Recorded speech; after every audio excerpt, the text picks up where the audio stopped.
Let's talk about evil in the context of fiction. Um, my name's Brian L. Jackson, author of the novels Light Warriors and Chaos.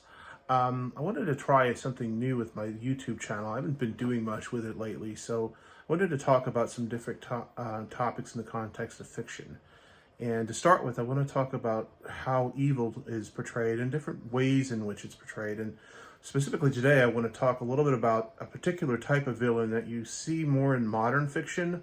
And that would include both, books and also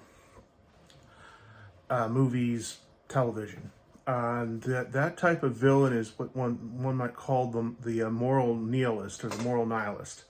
In other words, this villain basically a feature of how they, I guess you'd say a feature of their personality is that they do not see their actions as evil, but rather they see it as, on a broader sense, there is no evil, there is no good, and it's simply one does what one needs to. Some good examples of villains like this. I think in a sense you could say that Palpatine fits this definition out of Star Wars. In some cases, Palpatine basically sees and it's a good example of this is in episode 3, where he's talking about the dark side versus the light side. And he describes the Jedi's view as being dogmatic and rigid. Palpatine, in that sense, is kind of saying, well, look, there is no good, there is no evil, there is only power. And power is, the Force represents power, and you can use power fully or not. And the reason why the Jedi's power is limited is because they fear its full use. That is, they fear to use all aspects of the Force.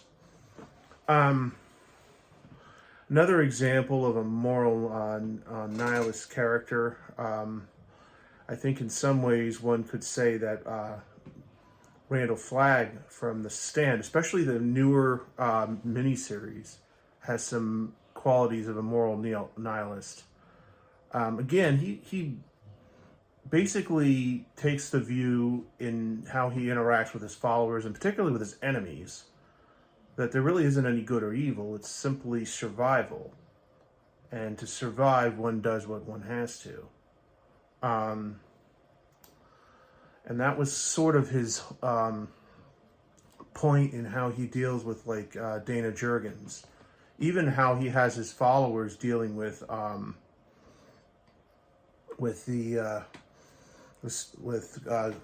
Bateman and the others that arrive in Las Vegas as part of the long walk.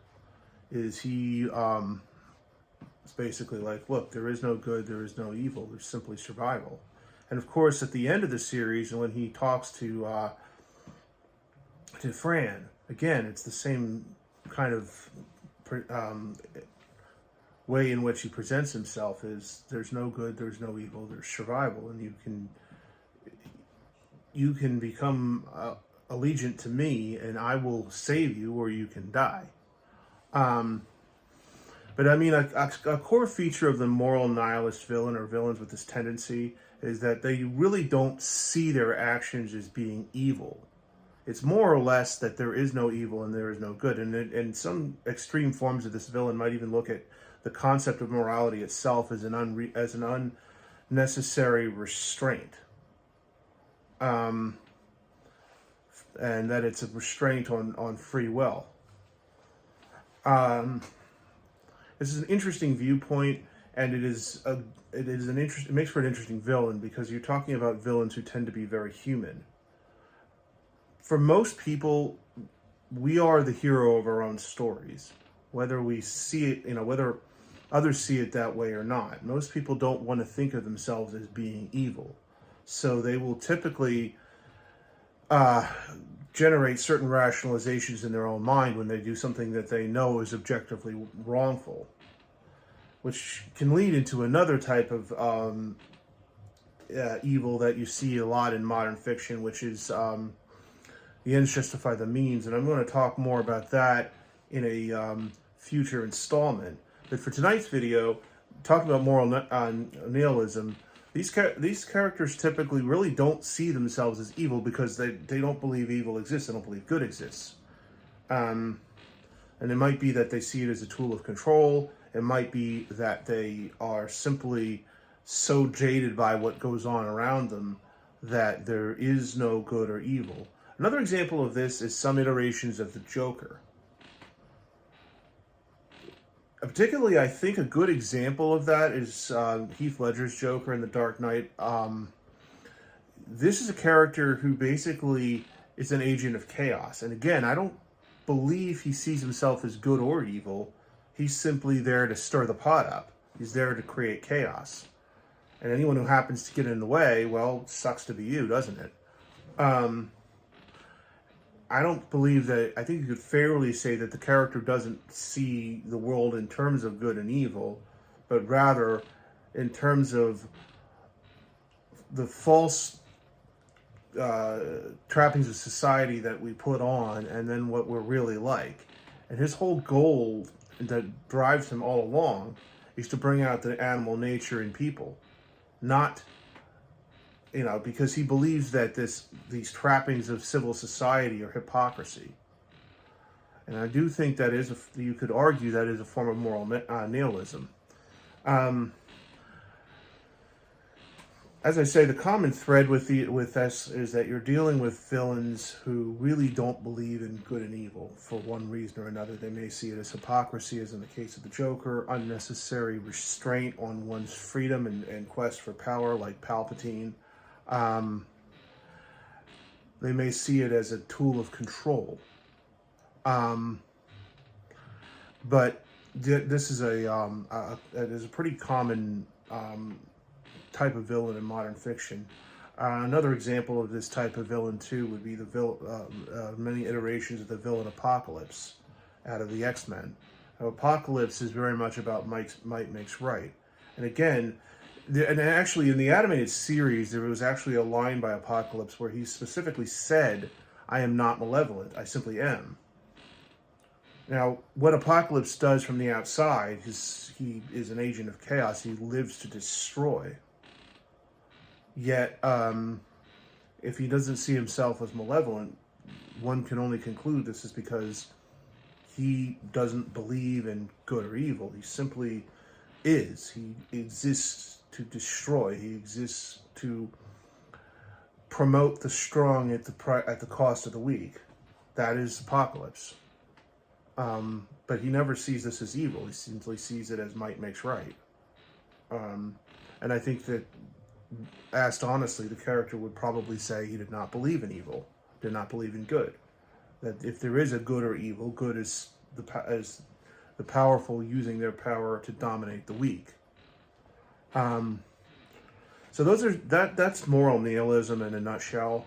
It's an interesting, as I say, it's a very interesting approach to a villain, and when it's done well, it can make for really, really interesting and in-depth villains. They don't have to necessarily be mentally ill. You might rather write a villain that is jaded. I certainly think you could say that about Apocalypse. Apocalypse is eternal, so he's presumably seen all of the worst in human civilization. I don't necessarily even think you could say Palpatine is mentally ill. I think Palpatine is driven. But and when you get into his background, again, I think it's more a product of being jaded. This is someone who was born into a wealthy family. He had privilege. He was able to get by with things others could not. And I think one could argue it produced a very, very jaded personality who very quickly came to the idea that the only good as such is power. And attempts at moral restraint are just a tool of control, that there isn't really any morality. It's just the powerful seeking to control. And those who are weaker fight back against the powerful using persuasion techniques such as false morality. And I think you could make that argument about Palpatine, which isn't to say he's not evil. It's just he wouldn't see himself that way. So that's moral nihilism. And guys, I hope you enjoyed this discussion. I hope that you will come back here. If you do like this, please like and subscribe. And if you think I had something interesting to say, you might also check out my books on Amazon, Light Warriors and Chaos. You can see the posters for those back here. They're currently available and will soon be available. They're currently available in ebook, hardback, and there's also a paperback version of Light Warriors. And very soon there'll be audiobook versions as well for those of you who would rather listen than read.